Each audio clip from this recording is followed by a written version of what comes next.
Next question from Yana Popova. I love your videos. They help me a lot. Thank you. Glad to hear that. Do you mind sharing what are the effects of Rahu entering the house of natal KETU, especially in the 9th house? Interesting question. Let's have a look. Thank you for the opportunity, you see, because I want to talk about Rahu KETU for some time, transits of Rahu KETU. It's very important to understand how malefic Rahu KETU are. So, sorry to shock you. I guess you weren't expecting me to come down so hard on this, but this is the fact. You see, people are afraid of Shani, Mahadasha of Shani, Sati Sati, help me. But hold on a minute. It's Rahu who is the most malefic. Rahu offers us so much shiny, gorgeous stuff, which turns out to be nothing but ashes, dust, and basically disgust in our life in the end.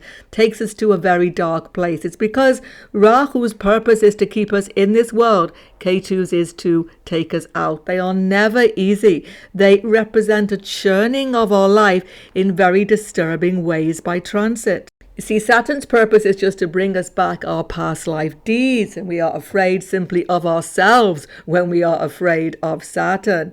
But Rahu is the new. Rahu is the cause of rebirth, not Saturn. Saturn just gets you here because you've already done things. But Rahu is here to grab you, to make sure that you get lots of other dreadful karmas made out in this lifetime. Rahu is serving Shani. Rahu is like Shani, as they say. So Rahu makes Shani's job possible. If it wasn't for Rahu, none of us would be here. By the way, when I'm talking about Rahu, I'm including Ketu because they are one axis. Rahu is the head of the snake and Ketu is the tail. So as Rahu and Ketu are transiting round your chart in this way, and you can see it in all Varga charts as well. If you want to go so deep, you can definitely see that. You can see it from your ascendant most clearly, but also from the moon. Ascendant preferably though. Rahu will definitely open up all sorts of new doors for you. He will endlessly attempt to basically draw you into the making of new karma. So you have to be very cautious what Rahu brings you. What Jupiter brings you is a different matter. That can be helpful. But what Rahu brings you looks the most shiny, the most perfect. Your dreams have come true. But is it really the case? So let me show you how to really analyze Rahu Ketu transit. First factor is the houses of your chart, D1 chart from ascendant, as I've said. Where is Rahu? Where is he transiting? He's going retrograde and he brings karmas in a very specific way, as I'll show you. Please include something I've not mentioned very much before, but hopefully a new video coming up on it. The houses of the Mahadasha chart. You see, not just your birth chart, but your Mahadasha is your new superimposed chart now. So let's say you're in Jupiter Mahadasha. Put Jupiter in your D1 as the first house and see the chart from that. Where is Rahu and Ketu from your Mahadasha Lord?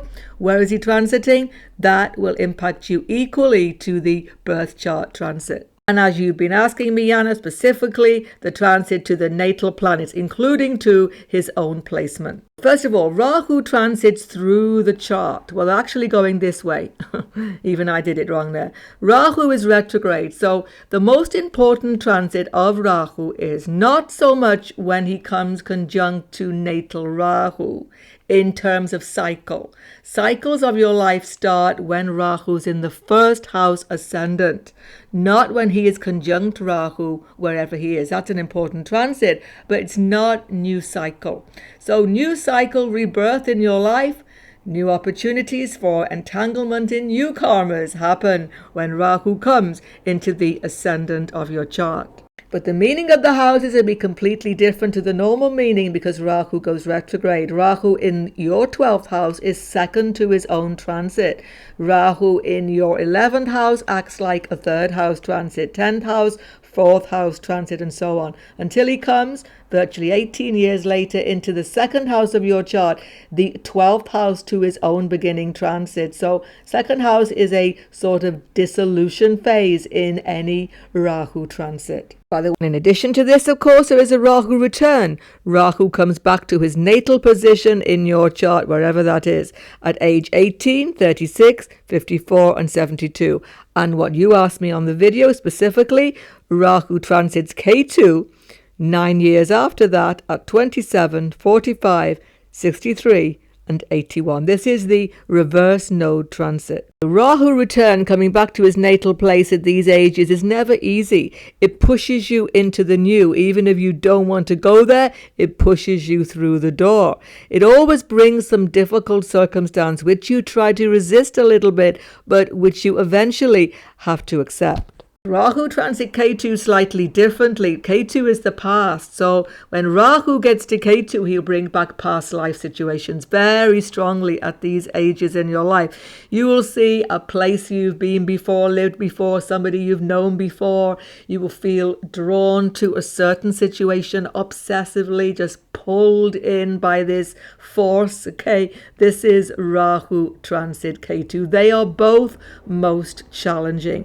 Let me show you a really good example, everyone, of both of these transits. Once again, it's Johnny Depp, but this time with Vanessa, the partner with whom he had 2 children. It's actually quite startling. Let's have a look.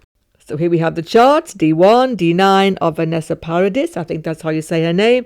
The beautiful French singer with whom Johnny Depp had a long-term relationship. We're looking specifically at the year 2011. In 2011, her relationship with Johnny Depp was definitely on the rocks. Amber Heard was in his life at that time. Very destabilizing. Now, it's a Rahu return because Rahu was transiting Sagittarius in 2011 in her D1. Also Rahu return in her D9 the following year, 2012, when they officially split, when Rahu is conjunct to Rahu in the D9 chart.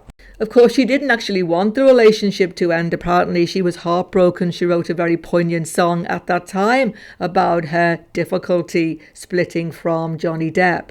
But you see, Rahu return is always pushing you into this new direction, whether you want to go or not. And apparently now she has a new relationship. By the way, for those of you who've just noticed on the screen, she was definitely in her Ketu Mahadasha during 2011, Ketu being rising in her D9 chart. There is loss, there is difficulty, but it's the churning of Rahu and Ketu, which none of us can avoid. Now to Johnny Depp's chart, 2011, Rahu's in Sagittarius, but look, it's with his Ketu.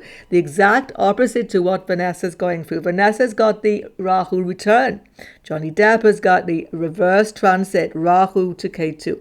Exactly what you were asking me about in the question. So an equally churning time for him, but this time he's pulled compulsively into the past life karma of Ketu by Rahu.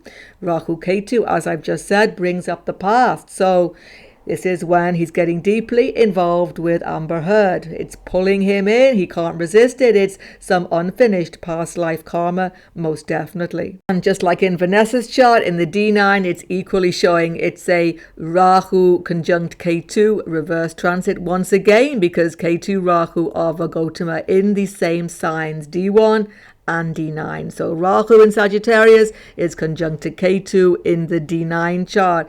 And of course, you notice, of course, Mars is with this axis. So this churning relationship situation is passionate, forceful, and contains the potential for, let's just say, quite a lot of disturbance.